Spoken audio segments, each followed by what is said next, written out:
a little scenario here.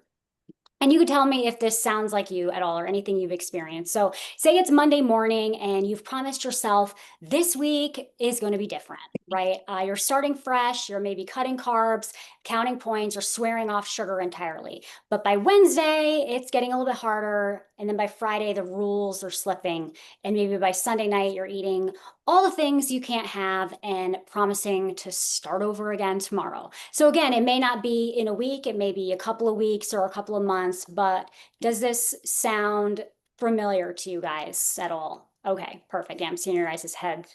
So I just want you guys to know that you are not broken. You are not weak. You've just been taught the wrong way to think about food. Okay.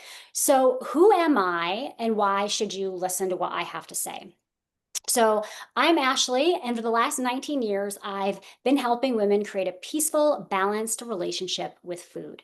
I am a women's health and behavior change specialist with a master's degree in exercise physiology and certifications in nutrition, behavior change, and women's health. But more importantly than all of this, I've lived this exact struggle myself. I've lived through this food stress, the dieting cycle, the constant startovers, the feeling like I just don't have enough willpower, right? So when I say I get it, I really do. So let's talk about where the problem is lying here. So, most women in our country look at food through what I call the dieting lens. Okay. Now, this is a way of thinking that turns food into being good or bad, allowed or off limits, pass or fail, right? This very black and white situation with food. And here's what happens when you live in that mindset for long enough.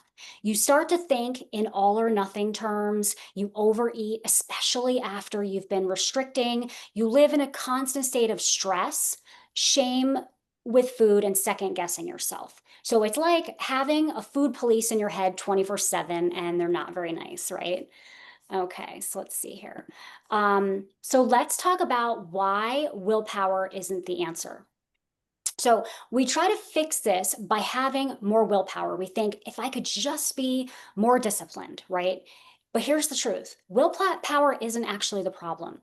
When you label foods good and bad, two big things happen. One is your mindset shifts into obsession. Psychologists call this the forbidden fruit effect. The more you can't have something, the more you think about it. Okay. And number two, your eating patterns become more reactive. Those off limits foods often get eaten in larger amounts when you finally have them. Not because you're weak, but because your brain has learned to treat them as rare opportunities rather than just food. And so having that neutral relationship with food, which we'll talk about tonight. So when you give in, it's not about lacking discipline. It's about how restriction and food rules change the way your brain prioritizes and responds to those foods. So, what's the good news here? The good news is there is absolutely a way out of this cycle. You can create a sense of control and balance with food that actually lasts, break free from the restrict, overeat, and start over cycle, let go of the food rules and labels that lead to shame and overeating, and find a way of eating that's truly aligned with your unique body, which we'll get into more of what that means tonight. But when you stop fighting your body, you stop fighting yourself and things become much more natural. Okay. So, this is what tonight Untangled is all about. This is a live coaching event. So, if you have a struggle, a challenge, or a question about food, bring it to me. We're going to untangle it together from both the mindset side and the physiological side. Okay. So tonight, I want you to walk away with two things. One, at least one small step you can take right away to create balance and control with food, and a brand new lens for looking at food, one that feels peaceful instead of punishing. So, okay, here we go to the questions section. We lost Belinda, but I know she wanted to watch the recording. So, okay, so I know all of you actually are not new to my way of doing things. So this will be actually a little bit different than I had in mind. But there are certain things I definitely want to talk about tonight as we go through questions. So maybe we are going to structure this a little bit differently. So maybe you guys want to talk about if there is a question that you have right now, because Sheila, I haven't seen you in a while. You've been going through some things, so we just haven't seen you.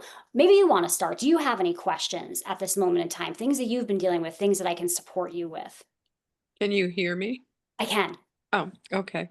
Um, Ashley, I think I'm struggling with the impact others have on my mindset. Like, Mhm. even if you're with one person or a dinner party, um, just remembering to eat for me and not feel like I've got to eat to um I'm a social eater. I think we've talked about that before, but just becoming more I can't think of the word. Not so nervous about it. I guess not so nervous about pleasing others Hmm. about what I eat when I'm out or in a situation.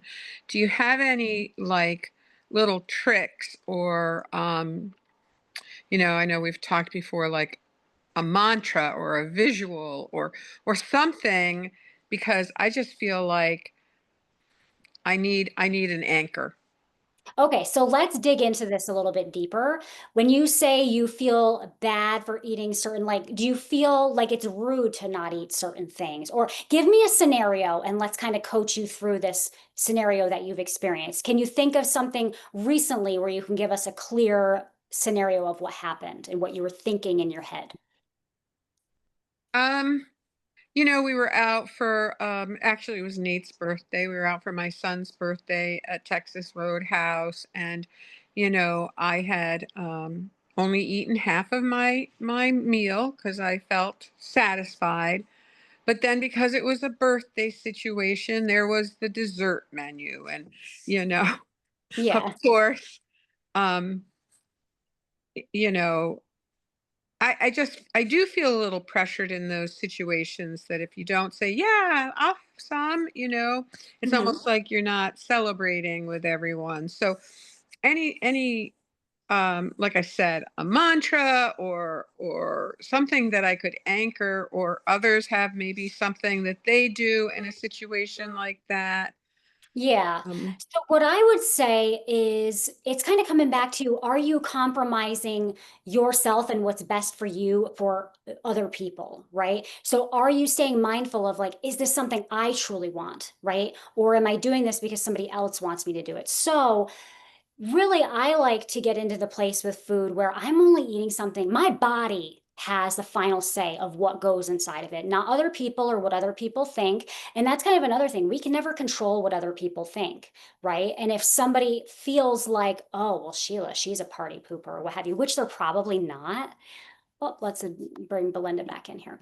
Um, yeah, which they're probably not feeling that way. But again, I would urge you to have your body have the final say.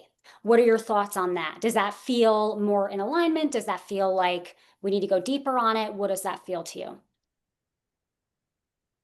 And that feels good Hmm. because I know we've talked about that before, and I think Yeah. I need to have that idea reinforced that I need to just step back for a minute and Yeah. think about me. The thing is, and I don't know if other people are in this situation, but again, with my mom living with me, I'm back to like cooking, 3 meals a day, making sure because she lost weight that I'm putting on a meal. So I do need to get back to that. Well, what's good for me, not just the family or someone else. Like to just say, okay, this is. I just I think I needed to hear that again. Yeah, yeah, sure. Sometimes we need that permission for outside of ourselves from somebody sometimes to just kind of give us that urge to do what is in alignment for ourselves, right? And then I would urge you to try to remember too that this is in your mindful eating practice, this is something that you may need to keep at the forefront of your mind because it's something you struggle with, especially when there's other people around. right? So go ahead, go ahead. Well, I was just going to say, and I think of you as my touchstone person, that Mhm, when I start to feel like I'm really getting weak, or not weak, but going back to some of my old ways, because mhm. a lot of it is psychological kind of pressure. You're kind of my person. Yeah, awesome. I'm so glad I'm here for it. Yeah, is the 2 o'clock time on Thursday, or not 2 o'clock, 12:30 a tough time for you to You make know it? what? Actually, I think it's going to get easier for me. My mom is getting stronger, and so Great. I think I'm going to be able to commit more to my schedule again. So, Mhm, mhm. yeah. Wonderful. That's so great, Sheila. I'm so glad to hear that. Was there any other questions that you had right away?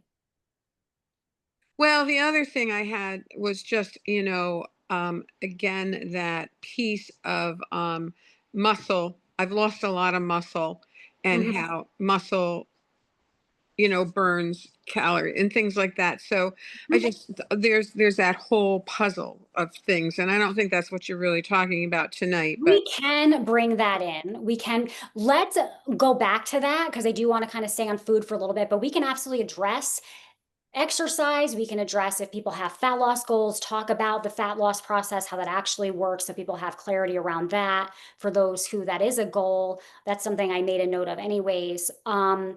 But I guess I actually just I want to make sure I hit on certain things here um, before we get into more questions. So just to make sure I am clear for the people that listen to the replay, when it comes to creating this control and balance and peace with food and this aligned way of eating, what we want to look at are a couple different things. So we want to look at food science. And what this means is, are we looking at how foods break down in our body to either satisfy our hunger and cravings, or what are the foods that we're eating making us more hungry or trigger more cravings, right? So that is what I consider the science of food. And we can get into that more deeply if people have questions about that. The other thing we look at is creating a mindful relationship with food. This means that we are thinking through a lens every time we eat of, hey, is this going to balance those things, right? My hunger and cravings. If it's a treat, do I really want this treat? Am I being present when I'm eating it to the cues in my body, my hunger cues? And am I eating only until I'm satisfied? Things like that. And then it's a practice. Understanding this whole thing is 100% a practice over time, right? The other thing we want to look at is learning how to create emotion and emotionally neutral relationship with food, meaning learn how to transcend this food shame, this good and bad ideas with food, right? Because that's what is a big piece of what controls our relationship with food, as far as the psychological side of things, right? The mindset side of things. What else do I want to touch on? Oh, and then having strategies for dealing with cravings in real life. I know we've talked about this extensively in the group as far as the first bites thing, right? One strategy that we talk a lot about is the first bites strategy, meaning we practice stop having our treat when the first bite no longer tastes as good as the first, right? And understanding that dealing with cravings in real life is an art. And it's not this, oh my gosh, I can't eat that because that's a bad food, or just constant restriction. If we want to learn how to create this balance and peace with food over the long run, it is an art. It's not this all on, all off situation. And that's where the balance comes in. Go ahead. You have a question, or what were you Yeah, the saying? the problem with the all or nothing is sometimes once you've gone into something that is a trigger for you, like Yeah. you and I had talked in the past about how those soft little pretzel things are a trigger. Yeah. I mean, I don't even allow them in my house because Okay. they trigger me that bad. It's like opening packets. Yeah, and right, and so that's a smart thing. You want to know where you are in your practice. Can I have this in my house? Am I at the point in my practice where I can mindfully eat this as a treat? Do I want to? Right? You don't have to have it in your house, and just know that, hey, if I'm out and I am offered this, or I have it as an option. I think through, do I really want this? And am I accepting the craving train that's potentially going to come from this, right? And is it worth it? Most of the time, it's probably not going to be worth it, but sometimes it may be worth it. And that's where the power of choice comes in creating that neutral relationship with food. You truly need to have choice around your treats. It can't be, oh my gosh, this is good, this is bad. I can't eat that, right? So, because then we give into food, right? There's a huge difference between choosing food and giving into food. Choosing food comes from the place of seeing the whole picture of what happens with our behaviors, right? And making that choice if that's what we want to do. From a place of emotional neutrality, food is just food. There's no need to have shame attached to that whatsoever. Anything else you wanted to say about that? And Belinda, if you have any questions, feel free to hop in at any time. But was there anything else you wanted to say about that? Well, yeah, and when I was away this weekend, and when you're away with people that you don't see that often, you get talking, and what do? You get the bend elbow syndrome. You know what I mean? Yes, yes, Yep, yep, bend it. So yep, then your mind is no longer present in what you're doing because you right.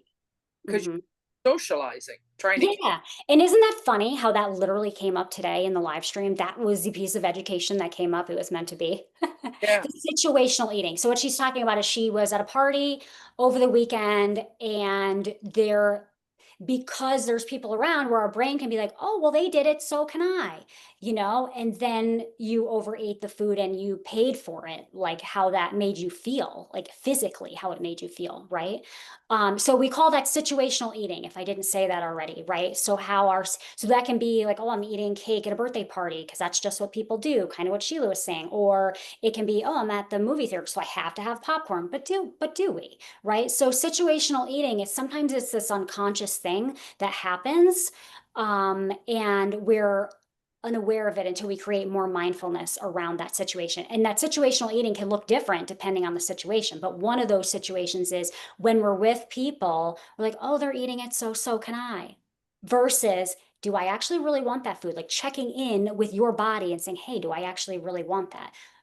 Instead of going along with what the outside of you is doing. So yeah, anything else you want to say? Or Sheila, is there anything you wanted to say about that? Because that situational eating is exactly kind of what you're talking about, and just in a different way.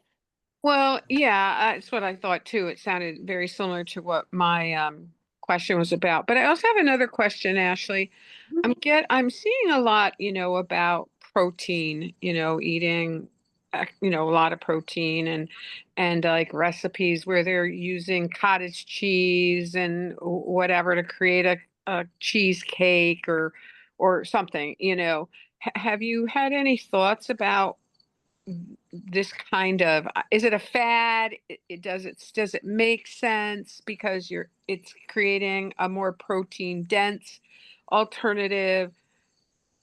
Are you talking about adding proteins to desserts? Is that what you're asking me? Well, I see a lot of recipes like, oh, you want to have that indulgent like mousse or whatever. Mhm. And it's a recipe where they're using cottage cheese and they're whirring it up so it becomes smooth, and then they're putting in the cocoa powder and whatever sweetener or whatever, and they're Mhm. creating a dessert, but it's higher in protein, I guess, and less in sugar.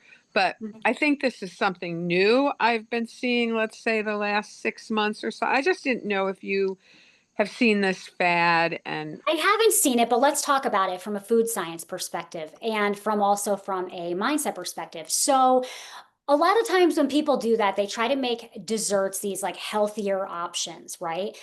And you know what? If that satisfies your pleasure centers and you're kind of getting what you need, then great. You know what I mean? But sometimes people make these healthier recipes and it doesn't really give the pleasure centers of their brain what it wants. And then they end up eating that and then they go and kind of eat what they wanted anyways. So, but what I'll say from a food science perspective is when we're adding protein, it's going to slow that breakdown, right? That's going to make that sugar that is in there break down a lot slower, cause less cravings in the future, or at least it should. And again, you want to feel that out if that's a dessert you want to try and say, hey, how is my body responding to this? Do I feel satisfied? Did I like that? Did it satisfy the pleasure centers in my brain? And did it actually do that without causing cravings later? Because that is one of the big things we want to look at. Most of the time when we're having treats, can I have a option, like an option that's going to be an option that's going to not cause cravings later, right? So something to think about with that. Did that answer your question?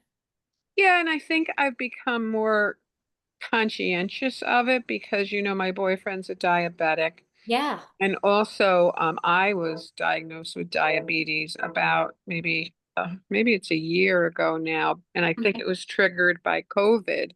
You know, Okay. I was pre-diabetic for years, and so anyways, I'm reading more things about food and whatever, and like putting rice and breads in the refrigerator to make them a more resistant starch. And Yeah. I'm so behind on what you ladies and people have been talking about. I don't want to repeat stuff. No, no, to you're great, Sheila. Mm-mm. I just wanted your opinion about this whole, putting more protein into like desserts so that you feel like you get to have an indulgence. um and the other thing was I've been reading about the order that you eat things. And I think I Yeah. have heard you talk about that, like really eat your veggies, fiber first, save those carbs if they're on the plate till the end. So you still kind of Yeah, so let's recommend. talk about that a little bit. So yeah, what I tell people, say if you're at a picnic or something and there's so many of these yummy options around, or even if you're not, it to maximize the breakdown and have it be easier to not overeat your meal, start with the protein and the non-starchy veggies or fruits, right? Those types of options. And then if you're going to have a more refined starch, have it and be mindful of the bites, but it's going to be a lot easier to eat less of that if you start with the protein and veggies first. So, like, say you're at a restaurant, wait on the bread until after your meal comes. If you still want the bread, fill up on the protein, non-starchy, like the fibers and like the starchy fibers, right?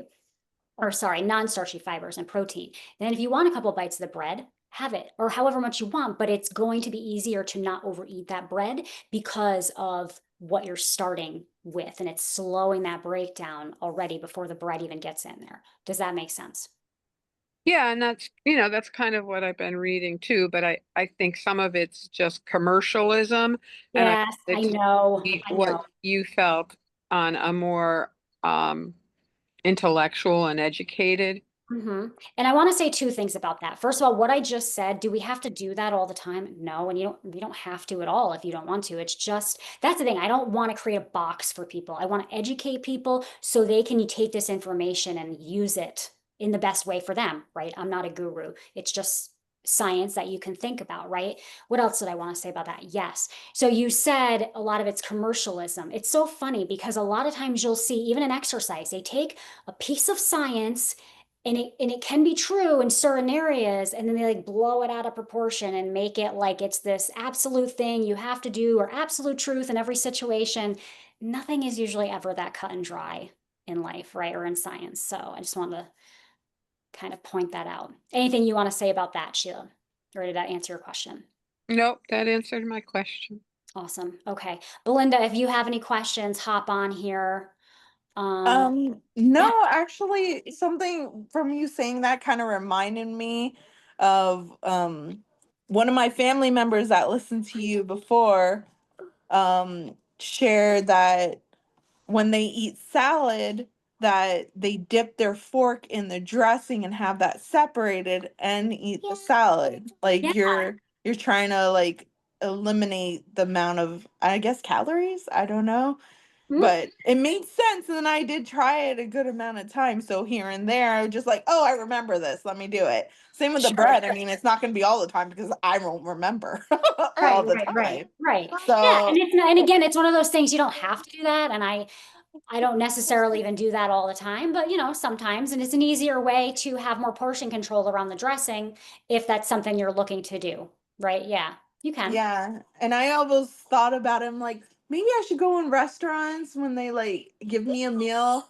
ask for the doggy bag too, so I split up half of it because of course, they always give way too much. Oh my But gosh. I've it's never so thought true. about doing it. I mean, I think about doing it, but I never do it when I'm actually there.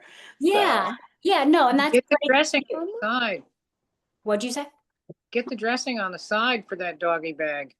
mhm. Well, no, she's saying like splitting up her meal and like having the other one already put into a container so you're not tempted to eat it is what you're talking about, right, Belinda? Yeah, Okay, yeah. 'cause Yeah. So once let's it's in front of me, I'll eat it. sure, absolutely, right? Yes. And that's another thing we could talk about real quick is the portions, right? We went on vacation this past weekend and just all the portions everywhere are so ginormous. And neither Lily or I could eat a full meal. So we were all constantly bringing stuff back to the hotel and then it was never in. But it's just point being that, yeah, the portions are way bigger than anyone necessarily needs to eat, right? No, it's so true.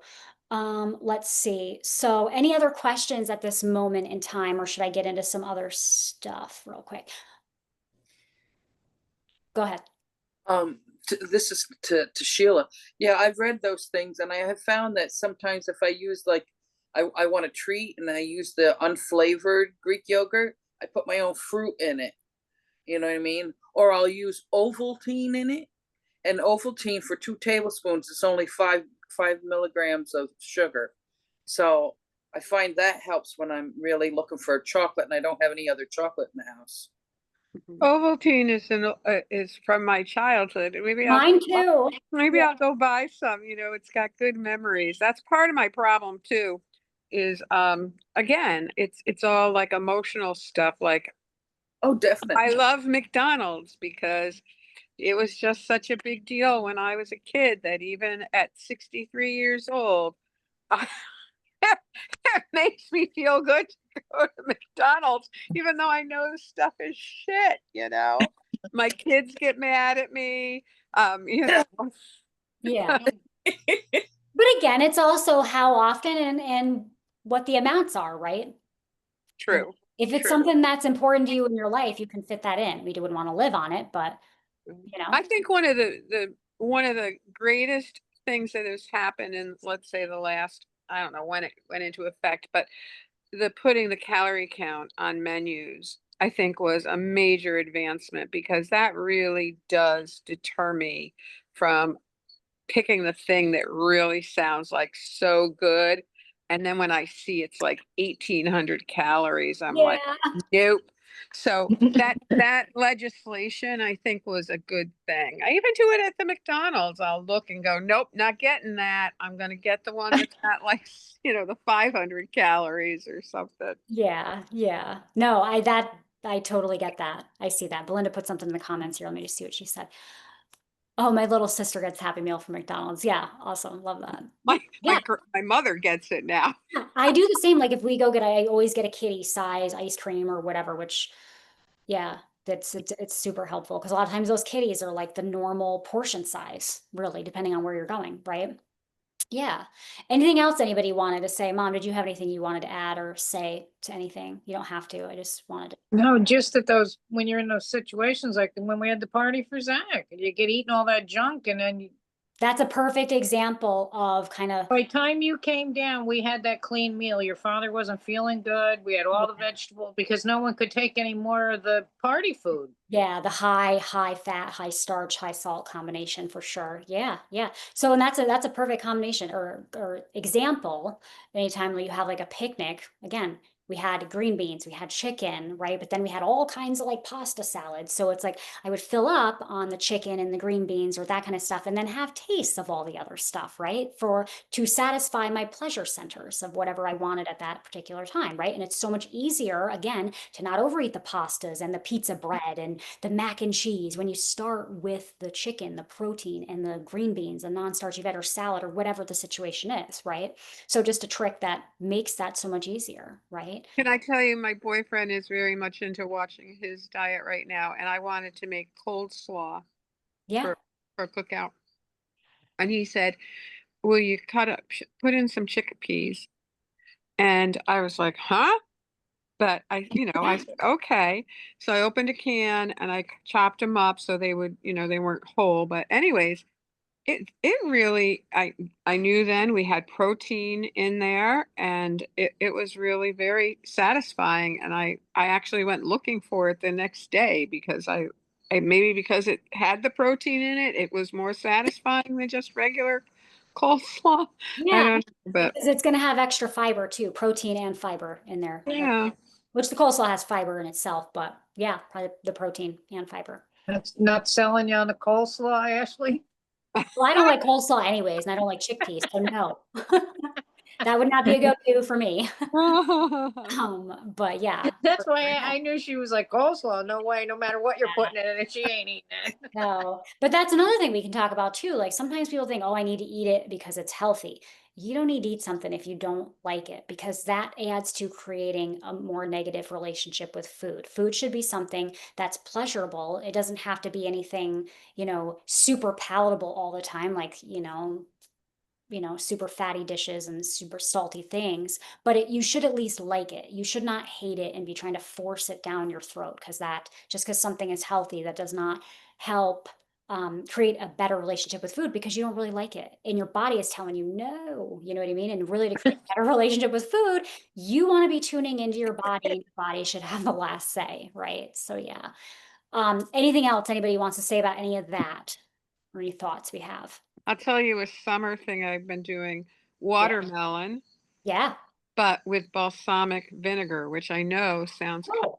So I've got a flavored an apricot balsamic vinegar. So it's kind of like a sweet and a tang at the same time with a little bit of crunchy nuts. And for me, it's satisfied like that juicy sweet and the crunch and the salt. So that's a little thing I've been enjoying this summer. I think is makes me feel like I'm indulging. I even put a little whipped cream on it. Makes me feel like I'm indulging, but I also feel like I'm doing good foods. Mm-hmm. Awesome. Yeah, that's cool. That's great, show. That's different. Yeah, it is. Yeah, yeah, not something I would have thought of. That's for sure. Love that, getting creative. Yeah. Anything else anybody wants to say about anything that you can think of? Any questions you have? Any certain struggles you want to bring to the table? Belinda, was there anything specific that you wanted to have worked through? Um, Sorry, my eyes started hurting from looking at where I'm working. Sorry. Sure, no While I'm worries, no talking. worries. Um, I mean, obviously I'm at work, not to talk poorly about work. I love my job, but it is a stressful job, and sometimes I'm just like, I deserve this. And then Sure. I'm like, I really got to get out of that mindset of like food wise, be like, I had a rough week. I'm gonna like when you like binge movies and you binge food, like Yep. how do you like stop yourself from doing that? I Yeah, guess your yeah. stress level. Yes. So let's talk about that from a mindset and a physiological perspective. So when we feel stress in our body, it is going to make us crave more, right? So since you know you have a stressful job and this is something you're dealing with all of the time, what I urge people to do is actually have an active de-stressing routine. Okay. So that can look like a lot of different things, right? So, but we feel into kind of that stress level earlier in the day. And when we feel it rising, like that cortisol, that stress level in our body, we can do some deep breathing, right? Some breathing techniques. You can have more calming music on. When you get home, you can take a bath or you can go for a walk. Something I actually do that I talked about in our group is ceremonial cacao. So it's very, very pure. It's before chocolate, like it's cacao, like right from the plant, and it really decreases the stress level in the body. Even chocolate, if you have like dark chocolate, it will actually help with that too. And vanilla tea helps decrease the stress level in the body. So the point being is that when you know you are living in a stressful situation, have a active de-stressing routine. So I would try out some of those different things and see what helps you with that.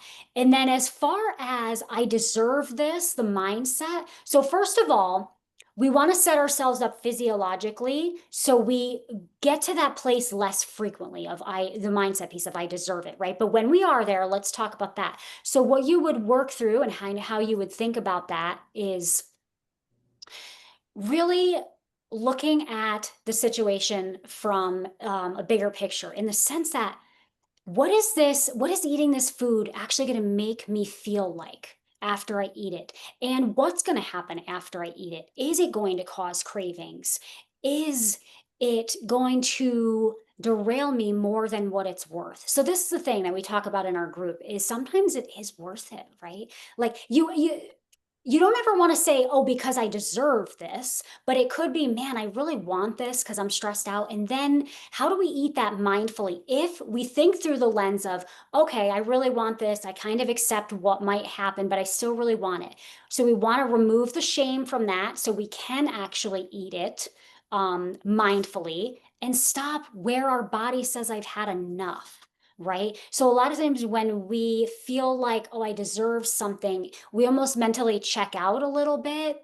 And it's like, kind of because you feel bad about it because you gave in, you didn't really like actively make the choice. So really looking at it from the bigger picture and actively making that choice from that place of, bigger picture understanding puts you in the driver's seat with your relationship with food. Does that make sense to you? Okay. Is there anything that you wanted to say about that? I probably should have asked you before we went on to the mindset piece. Did the physiological piece, as far as creating a de-stressing routine for you, does that make sense how that would work? Yeah, that makes sense. I do love tea, so I might drink vanilla tea. Awesome. We have an So amazing Harney vanilla tea. Actually, I think you probably all know, but I know the family knows about it. Sheila, you've probably heard me talk about it over the years too. But Harney and Sons, delicious vanilla tea. And it's decaf too. oh, okay. Yeah, yeah, Yeah. really good. And I find I actually had a cup of it tonight, so I sometimes I do that in the evenings when I feel like I need some kind of something or a de-stressor or what have you. Yeah. Yeah. And then did the mindset piece make sense? Yes. Okay. Okay. Actually, I think, is it Melinda or Oh, or is it Belinda with the B. with a B? Belinda. I think Belinda brings up a good point though, and I remember this myself, and I still have this problem. I don't know, is my body recognizes that I'm satisfied. Do you know what I'm saying? Like, I can remember, having young children, working, and I'm eating that candy bar or whatever, and I just don't think I ever listened to my body. I think that's really something that requires almost like training. I don't know, Absolutely. like I feel Yeah, like I am at that point now better, but I'm also in a less stressful part of my life now. So I do say, oh, what does Sheila want? What does Sheila want? And so Belinda, I just wanted you to know we yeah, totally, totally get what you're saying there about that because I did that myself for years. Be stressed and I'd stop and buy myself a candy bar because I deserved it. And sure, sure. but I think it's almost like I don't know, it's something you gotta learn how to listen, and like I said, I feel like I needed to see you tonight because I've gotten out of that habit a little bit because of being a caregiver again. And, Yeah, um, so But yeah. I think as Go but I ahead. think as a woman, you're always taught to put yourself on the back burner mm, mhm. from a very Yeah, early age. especially from your guys' generation. I remember we talked about this a long time ago. Yes. It's so true.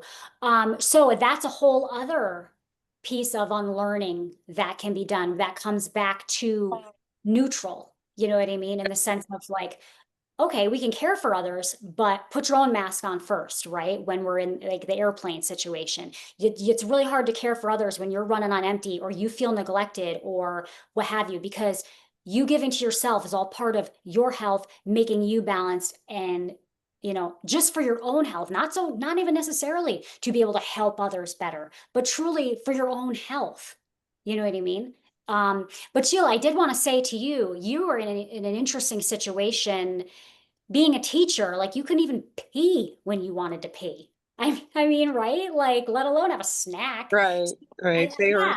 Getting I for think about you every so often when I have to pee really bad. I'm like, oh my gosh, I would hate to have been in Sheila's shoes, for like 30, 40 or however long you were a I'd teacher. go from 6 in the morning until 6 at night, Oh my gosh, I Sheila, can't do it now. Now that I'm wow. retired, I feel Yeah. I'm like, nope, I get to pee. I get to pee. Yes. Oh my gosh. Sheila, it makes complete sense why what you're saying that you feel like it's kind of hard to feel into what your body wants because you've been told to ignore it for so many decades. So yes, that is part of the practice of mindful eating for a lot of people and more for others, right? Of really learning how to even kind of tune into what those feelings, those sensations even are, right? Yeah, so that makes complete sense. And it's a practice. It's absolutely a practice. This whole thing is a practice, right? But I Um, mean, yeah. even like Belinda, she's got young kids. I get how that is. I mean, and for me, it wasn't over. It was skip, skip, skip, skip, Right. which is Yeah. no better than overeating. Right, because skipping will lead to overeating usually. Yeah, for most people. Always before you go to bed. Exactly. Always. Right when our metabolism is kind of slowing down, it is not processing food as well. And also it can interrupt the sleep too when we're eating right before we go to bed, right? Yeah. I want to come back around to Belinda and make sure that that was answered thoroughly for you. What did the mindset piece made sense too? Did you want to talk through that a little bit more? No, actually it brought up another question from Yeah, your mom great. saying stuff. Sure. Go ahead. Um, so regarding like where you shouldn't eat at night, because I thought fasting was like, oh, Indians do it in India for fasting because it's part of their culture, their religion, and I didn't realize people do fasting where it's also named of like stop eating at this time is also considered, I guess, fasting. And now Yep. fasting is a huge thing that people are talking about, but Mhm. sometimes I don't understand it. I'm like, Yeah. what does this mean? But I know it's a huge thing now. Um, Yeah, so there's different types of fasting. So the big thing you're probably hearing about is intermittent fasting, where it's like a certain window where people eat during the day. And this is such a great topic to bring up. There's always questions about intermittent fasting. But as far as like how the Indians fast, I haven't studied a lot of that, but I will tell you what I have heard is a lot of times those people come back like ravenous after and but that's their choice, right? Like however that's all, that's what they do. So that's their relationship with food and that's their choice. So, but as far as the intermittent fasting or, having that fasting window at night, some people choose to do like 8 hour window or a 10-hour window. So, but what I tell people is that can be a tool, right? It can be a helpful tool to stop eating earlier in the evening, right? But a lot of you still have to make sure you have enough food during the day to where you're not going to be hungry at night to actually be able to pull that off. It shouldn't be this situation where you're like, I'm ravenous at night and I'm like trying to fight my way through this actual hunger. That shouldn't be the situation that you're in. There should be enough food eaten in your window where you're like, okay, I'm just done eating. I'm satisfied. My body has what it needs. And then let's talk about this from the female physiology perspective, especially like a lot of times once females or when females are still in like the menstruating years, we find that a lot of times women do better actually having something in the morning. Intermittent fasting a lot of times works better, more naturally for women who no longer have a cycle, but everybody's body is different. It truly is. And if it's a tool that somebody wants to try out, they absolutely can. But the thing you want to look at is if it's morning and you're ravenous and you're trying to make it to 11 or noon because somebody told you that's what you have to do, I don't recommend that because your body is telling you, hey, I need this food. I need this to stabilize my hormones so that I don't eat my face off later, right? So sometimes you may want to feel out where that natural point is in the morning for you to eat, and then, kind of feel out in the evening where you can kind of cut that off naturally. Does that answer your question? Are there any other questions around that? um, so what would you consider is the best time to like stop So eating that's a good question. I or mean, drinking, it depends. Drinking.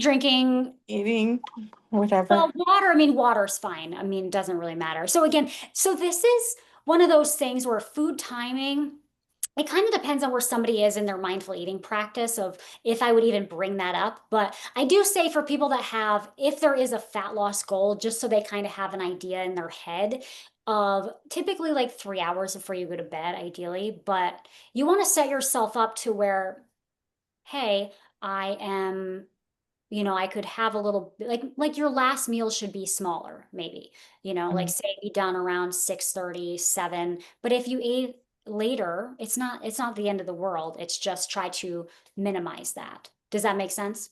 Yeah. Okay, I think Lynn's here. Let's let her in. Awesome. Yeah. So there's no hard, fast rules, and that's kind of the thing too of figuring out what works in your lifestyle, what works for you, you know?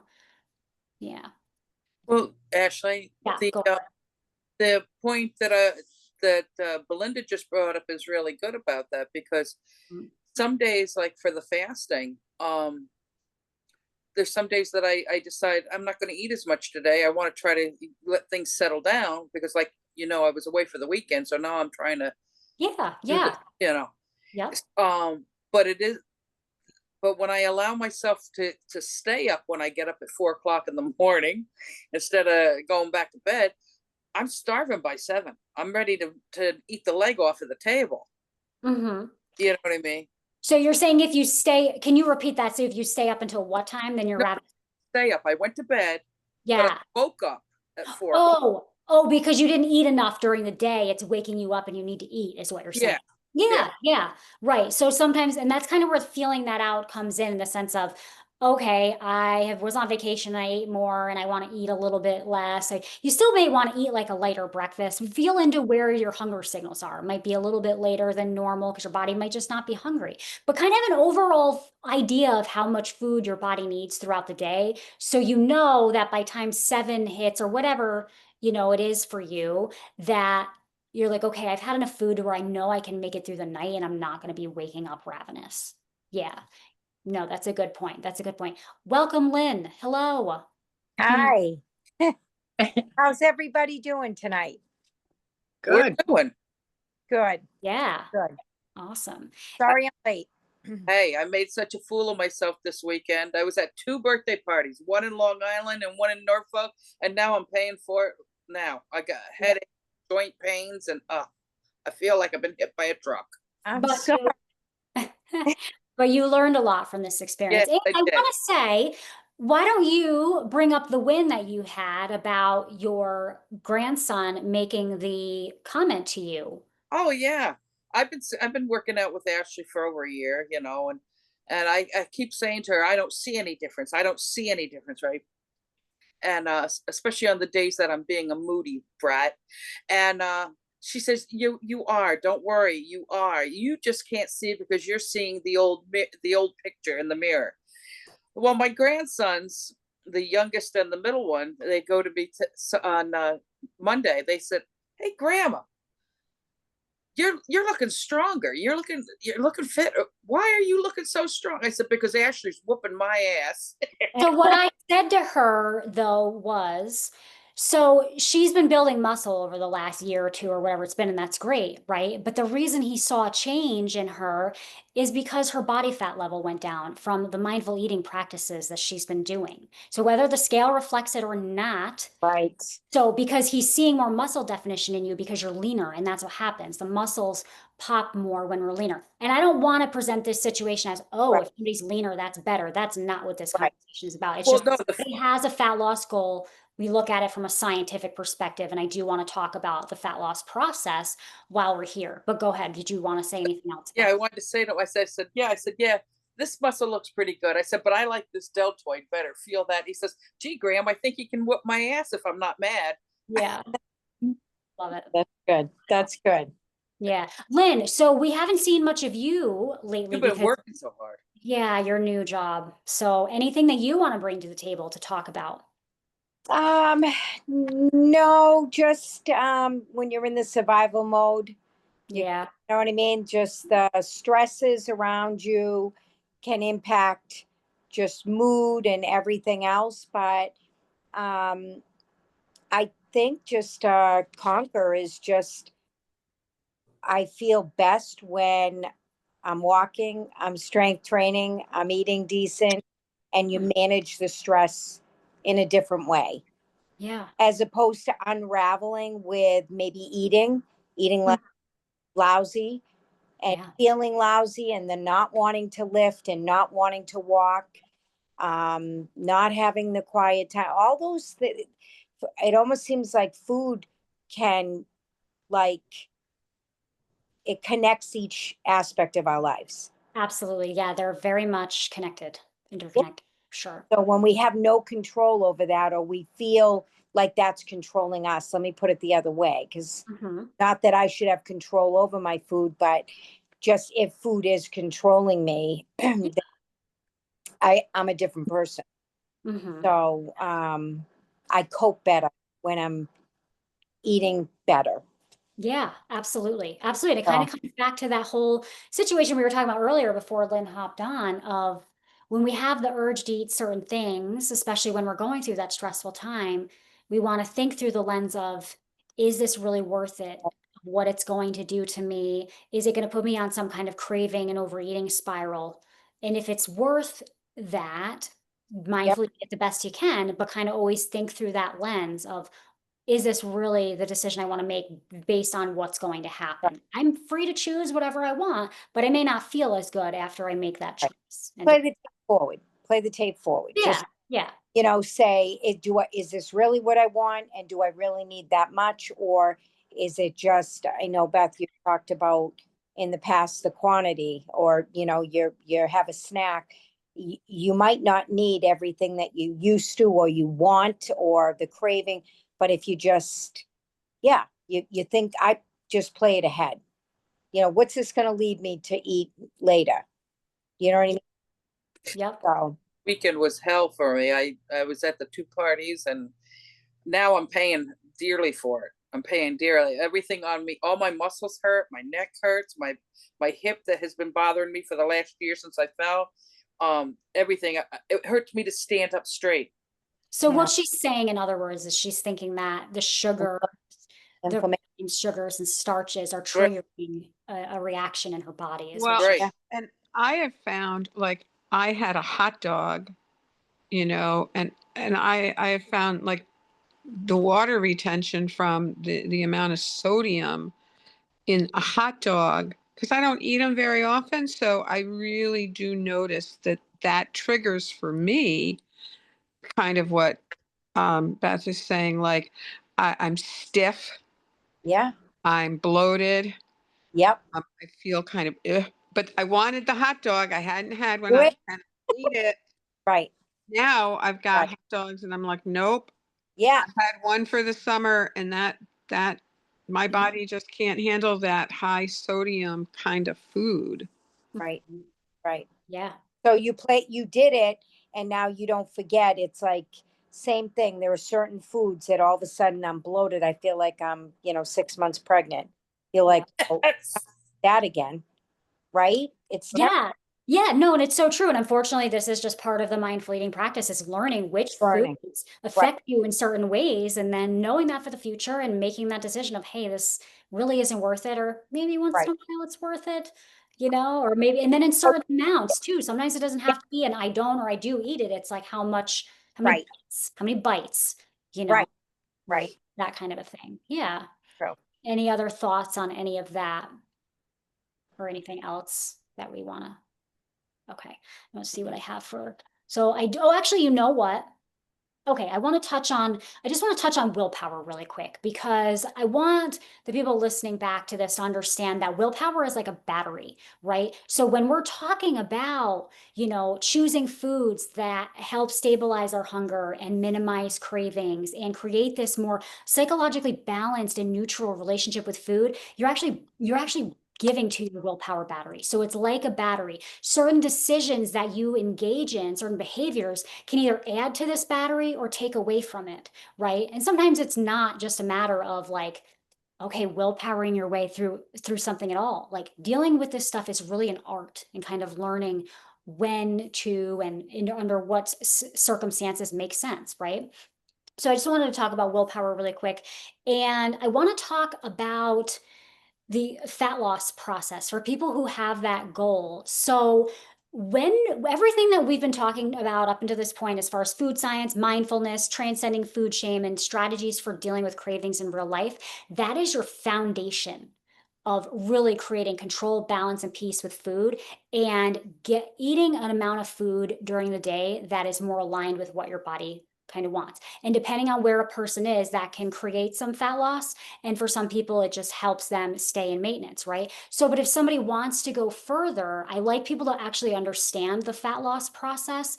And so what that looks like is, so if a person has more fat on their body and somebody has less, this person up here may only need to tweak some eating habits. They might not even need to bring in exercise or what have you, and they're going to see fat loss potentially, right? It's kind of an experiment. We become the fat loss detective and see what combinations of things we need to get that moving, but this person will most likely need to change less things. This person, their maintenance level is lower, so they need to bring in more things. Like saying they might need to start walking, they might need to walk regularly, they might need to also have their food dialed in, they might need to be in a more specific deficit focused with food. They may need to bring in strength training, especially if we're perimenopausal or postmenopausal. So my point being is that it doesn't have to be this complete overhaul of your life.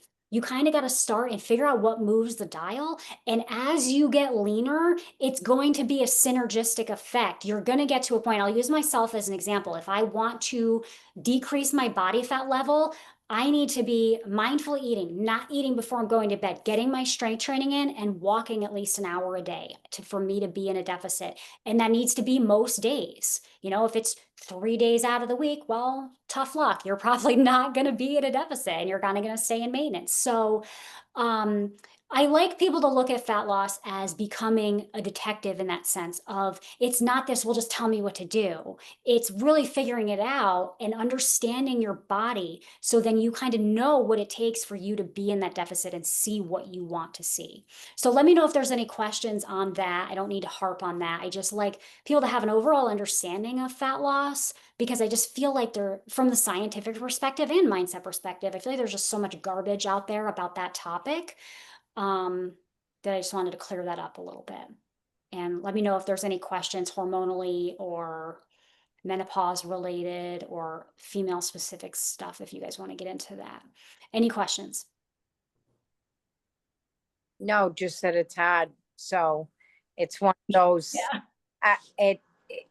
and I think that that's the valid point. It's at where are you at this point to know, like you know, if you've maintained your weight for 40 years, Mhm. you're really going to have to go into a deficit to lose that weight. So you always need to be in a deficit. The thing is Right. that I'm saying, yes, somebody that has more body fat, they're still in a deficit. It's just it takes less habit changes for them to be in that deficit, if that makes sense. So what happens when people hit a plateau? So the plateau is, so this is the thing. It's so funny. People get afraid of a plateau, and literally what it means is kind of just what I explained, is that you just need to bring in something else or a little bit more of something to get that moving again to where you're in a deficit again. So when you're in a plateau, your habits that you're engaging in are now keeping you in maintenance Right. level. Right. So then something else needs to be tweaked. So you're just a little bit lower, right? Nothing drastic. So where your body wants to rebound and make you overeat and all that kind of stuff. We don't want anything super drastic, but it needs to be lower so that your body is using that fat for fuel, and consistently. Does that make sense? So really what I would say is it doesn't need to be anything crazy. It just needs to be, you need to have all the pieces going, whatever that is for you, where you're at in your process, and it needs to be consistent. So for you, it might be kind of knowing what I know about you. If that's a choice you wanted to make of, hey, do I want to try to be in a focused deficit? That's a whole other discussion of, is that something I'm ready for in my life? Is that something I want to focus on? Or do I want to just work on my base? Right. So, but what I know about you and you being fairly lean to start with, the strength training is going to have to be there most likely because Right. postmenopausal, right? Nutrition is going to need to be dialed in. Make sure your protein's high. and Right. fiber is high. That helps you eat less calories naturally, not eating before, after, not eating after dinner, and then the regular walking. So all of that has to be done together regularly to make sure you're staying in that deficit and you're going down in that way that you want to go. Does that make sense? Yeah, it does. It Yeah, does. because for a lot of people, they'll have one thing dialed in or two things, or but a lot of Right. times you need all of them dialed in if you're already fairly lean and you want to get leaner. Yep. Yeah, that makes sense. And I don't think It's that's not anything, fun, but it makes sense. yeah. And Lynn, I don't even think that's anything you want right now, right? What's that? I said I don't even think that's anything you really want right now in reality, right? Oh, Is it? right? What's that? I I didn't hear what you said. I said for 12 years, I think I've said no. Yeah, and that's totally okay, right? It doesn't matter. It's whatever Because you want. I just don't want the extra, and I consider it stress because it's It is. thing that is life is busy as it is. It's adding another stressor. That Yes. I just, Yes. Especially where you're at right now. right, And it is. It's like right. these things need to be done. It's almost like a part-time job sometimes Yeah, when you're at that level and you're like, okay, I need to make sure I I get all got these right. things in regularly to make sure I'm Right. regularly in a deficit. Yeah, Yeah. for sure. Yeah. Any questions from anybody else on that or any thoughts? Because I think I've hit everything and we're actually at 7:36, so we're an hour in, believe it or not. Um, any other questions, anything that you guys want to talk about, anything that you guys know that you think I know that I should mention that would be helpful to people listening back?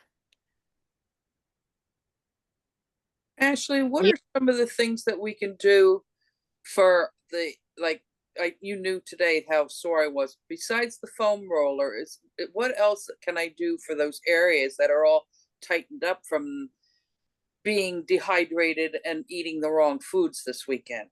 So for you, it's not just a matter of being tight. I feel like you have actual pain. It's almost like it almost sounds like a fibromyalgia issue.